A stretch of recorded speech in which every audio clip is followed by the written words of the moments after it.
and before we continue, I just want to put out there something that I've always seen to be a misconception among things I see posted on social media.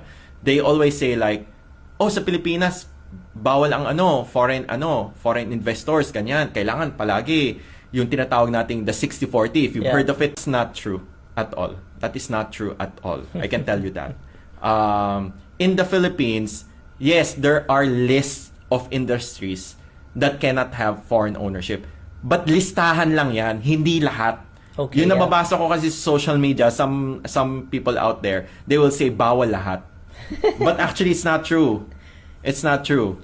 But from our experience, alam ni Attorney Karian, oh my God, there are a lot. That's why it's so complicated when people do their own research, tapos mali-mali yung nababasa nila online. Tama yan. It gets more complicated.